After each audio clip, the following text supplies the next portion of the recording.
Bismillahirrohmanirrohim. Assalamualaikum warahmatullahi wabarakatuh. Anak-anakku sekalian, peserta didik SMP atau yang sederajat yang Bapak banggakan, alhamdulillah kita berjumpa dalam sebuah video tayangan pembelajaran PPKN Kurikulum 2013.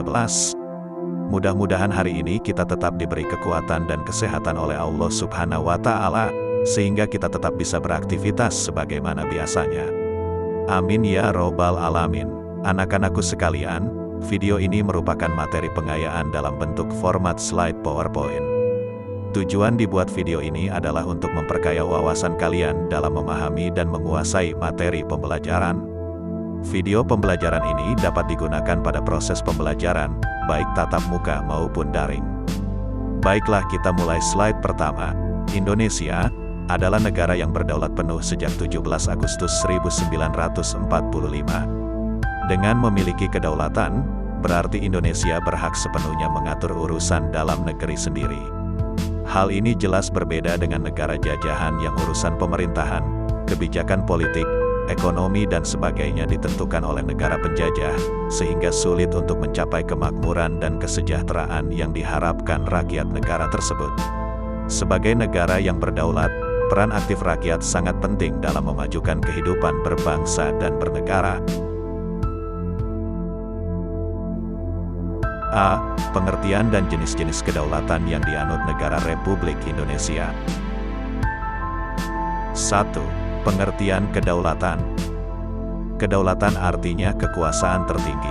Indonesia menganut sistem kedaulatan rakyat, artinya kekuasaan tertinggi berada di tangan rakyat.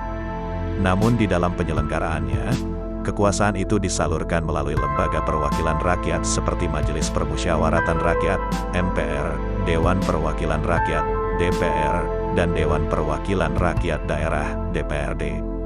Menurut Undang-Undang Dasar, UUD, 1945 hasil perubahan, amandemen, ketiga disebutkan bahwa lembaga perwakilan yang menyalurkan aspirasi rakyat bertambah satu lagi, yaitu Dewan Perwakilan Daerah, DPD.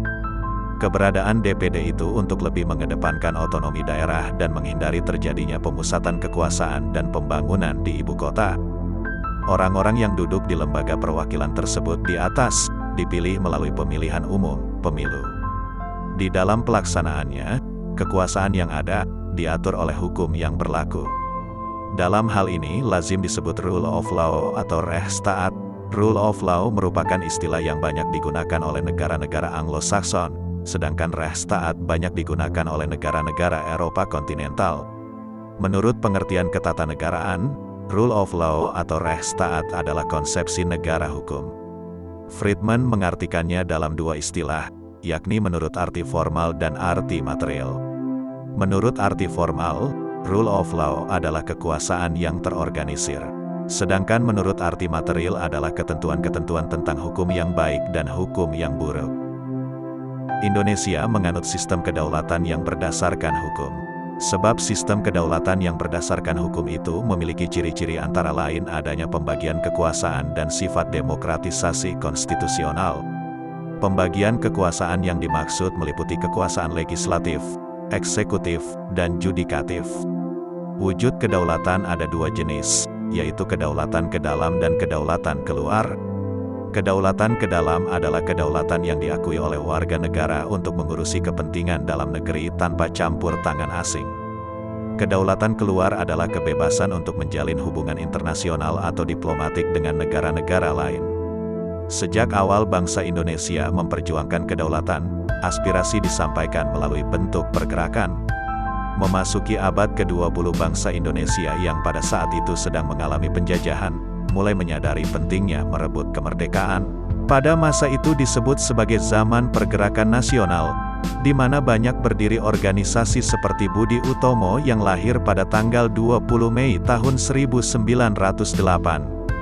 Organisasi-organisasi tersebut memberi inspirasi kepada seluruh rakyat Indonesia untuk semakin mengokohkan tekad merebut kemerdekaan. Ketika penguasa penjajah beralih ke tangan Jepang, tidak berarti menyurutkan semangat perjuangan, namun semakin memberi keyakinan bahwa bangsa Indonesia akan segera meraih kedaulatan dari para tangan penjajah tersebut.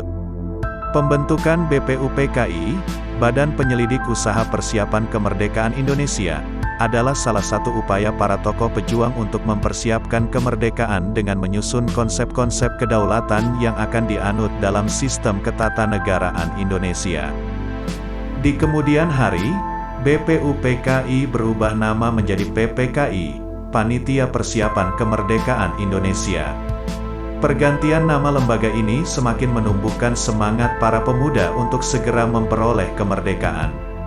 Maka pada tanggal 17 Agustus 1945 atas desakan para pemuda, Insinyur Soekarno dan Muhammad Hatta membacakan teks proklamasi. Dengan dibacakannya teks proklamasi ini, maka kedaulatan berpindah dari tangan penjajah ke tangan bangsa sendiri.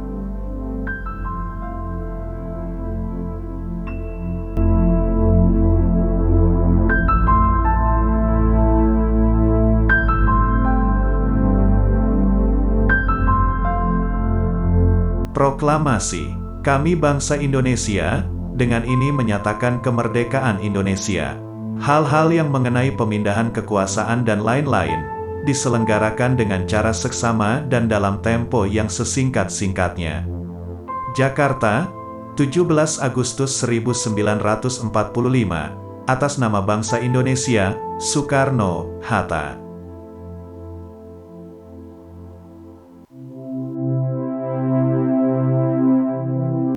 2. Landasan ideal dan landasan konstitusional. Dalam rangka memantapkan kedaulatan yang telah diperoleh, maka diperlukan landasan ideologi dan konstitusi. Landasan ideologi atau yang biasa disebut landasan ideal, dan landasan konstitusi diperlukan untuk mengatur proses kedaulatan dan memberi rambu-rambu bagi arah perjalanan cita-cita proklamasi.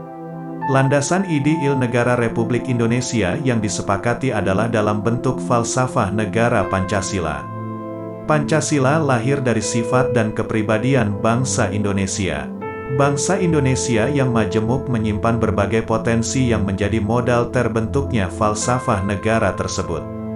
Pancasila yang terdiri dari 5 dasar kenegaraan itu menjadi pandangan hidup berbangsa dan bernegara, way of life. Pancasila. 1. Ketuhanan yang Maha Esa. 2. Kemanusiaan yang adil dan beradab. 3. Persatuan Indonesia. 4. Kerakyatan yang dipimpin oleh hikmat kebijaksanaan dalam permusyawaratan, perwakilan.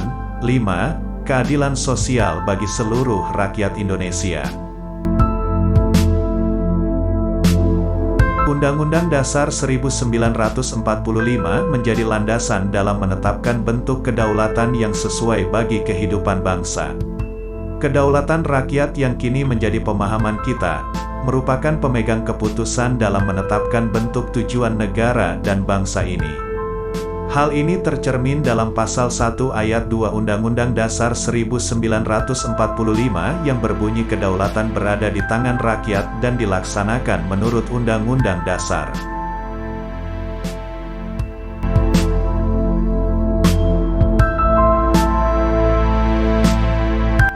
Tiga, unsur-unsur negara berdaulat.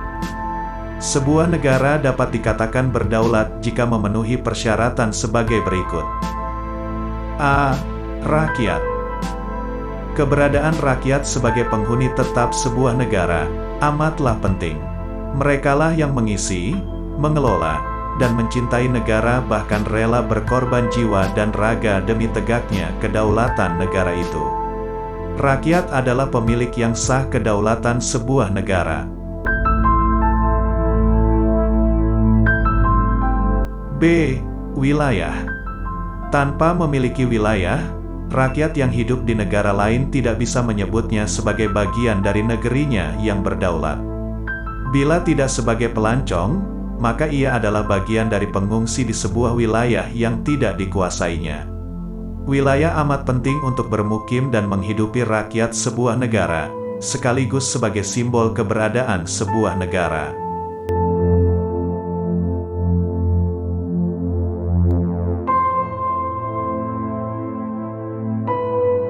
Wilayah negara yang berdaulat memiliki batas-batas teritorial dengan negara tetangganya. Pemerintah dan warga yang mengelola negara melewati batas teritorial negara, maka akan berhadapan dan mengundang masalah dengan negara tetangganya. Wilayah dan batas negara bisa dalam bentuk daratan, lautan, termasuk udara. C. Pemerintahan. Sebuah negara, mutlak harus ada pemerintah yang mengatur rakyatnya. Pemerintahan yang dibentuk harus memiliki legitimasi yang kuat, yang diakui oleh warga negara.